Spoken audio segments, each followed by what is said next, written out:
Hi, my name is Shrell Kotler, and for the Interprofessionals Assignment, I have created a PowerPoint to discuss the informal recycling of lead batteries, otherwise known as ULAB.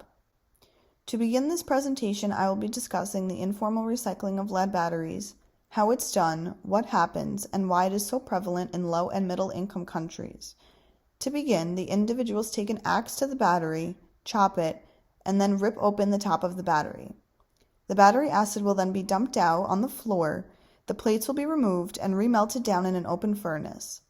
This process releases lead dust, which is very dangerous to children and pregnant mothers. This form of informal recycling is so prevalent because of how valuable lead is. They remove the lead from batteries, melt it back down into bars, and sell it to battery manufacturers. This is a skill that does not require any education or training, which is why it is so prevalent in low and middle income countries. This is the only choice of income that these families have, and they are not aware of the health risks that come with this. One of the most concerning sources of lead exposure is the informal recycling of used lead-acid batteries, most of which are found in cars, trucks, and other vehicles. Recycling activities are often conducted in informal, unlicensed, and frequently illegal open-air operations close to homes and schools. Many countries lack sufficient formal recycling infrastructure and capacity to handle the quantity of used lead-acid batteries flooding their markets.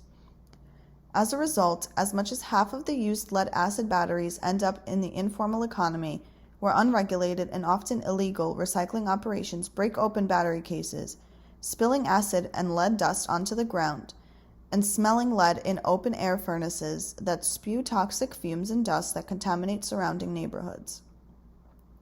Lead exposure, whether it is associated with informal ULAB recycling or other ways, it not only impacts the affected children but also impacts entire communities.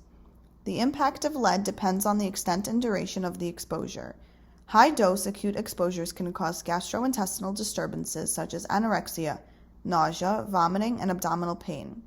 It can cause hepatic and renal damage, hypertension, and neurological effects such as malaise and drowsiness.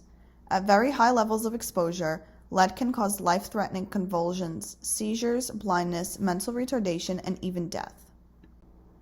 For this presentation, I interviewed 3 different professionals in various areas of work to ask them and gain their opinions on how to reduce the dangers of informal recycling of lead batteries. A family friend is a banker, and he is the first person that I interviewed for this project. His response is that since it is not possible to completely ban the informal recycling of lead batteries, the individuals who do this for work should be informed of the health risks. After being informed of the health risks, they should make it a point to move areas and change where they conduct the recycling. This new area should be secluded and away from all pregnant mothers and children. This should not be done in their communities in which they live. This should be moved to a secluded area in order to prevent the dangers of lead poisoning within their children and pregnant mothers. The second professional that I interviewed for this presentation was my cousin. She's a middle school teacher, and her response was that the battery manufacturers that these individuals sell to should set up laws and implement safer ways of recycling these batteries. Since the battery manufacturers buy back these informally recycled lead batteries, they should take it amongst themselves to implement safer ways of recycling these batteries for these individuals who do this for work. In a sense, these battery manufacturers are solely responsible for the health risks and debilitating health problems of these individuals in their communities since they are making a market for them. It is their responsibility to make these areas safer for these individuals and their families. The third professional that I interviewed for this assignment is my brother, who is a stockbroker. His response was that we should bring in an outside agency to promote safer ways to recycle these lead batteries. Implementing and teaching these individuals ways to clean the areas in which they work could be extremely beneficial in reducing lead pollution.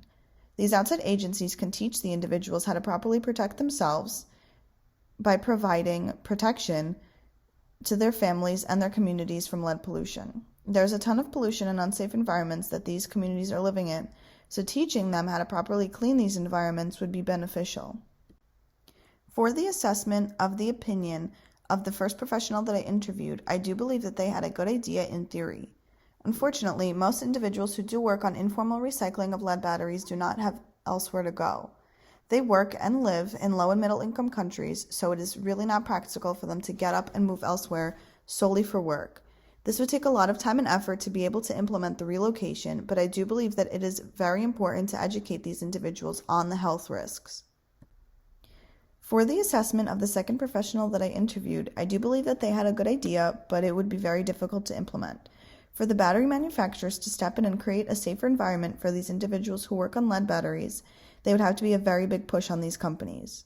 Since this work is essentially illegal and not regulated, I do not think that this would occur unless there is significant pushback on the battery manufacturing companies. If there was pushback on the companies from high power and high influence individuals or agencies, I do believe that this would work. For the assessment of the opinion of the third professional that I interviewed, I do believe that bringing in outside agencies to educate these working individuals is a good idea that essentially could work. Education is the first step on how to promote a safer life for these working individuals and their families. Providing safe equipment to these working individuals would help with breathing in the lead pollution, and cleaning up the environment in which they live would promote a healthier lifestyle. There were a lot of lessons learned within this presentation, and I believe that the first one is that education is the first step in leading a safer life for the individuals and communities in low and middle income countries who work on informal lead battery recycling. It would be very difficult to make battery manufacturing companies take control of the environments that these individuals live and work in. This would require a high influence and high power stakeholder pushback to make them take control. But bringing in outside agencies to clean up the environment in which these communities live could be a short-term help. This is a very prevalent and dangerous issue, and there does need to be change implemented as soon as possible in order to save these communities from lead pollution. Thank you for taking the time to listen to this presentation. I hope you found it to be as informative and alarming as I did. Have a great day.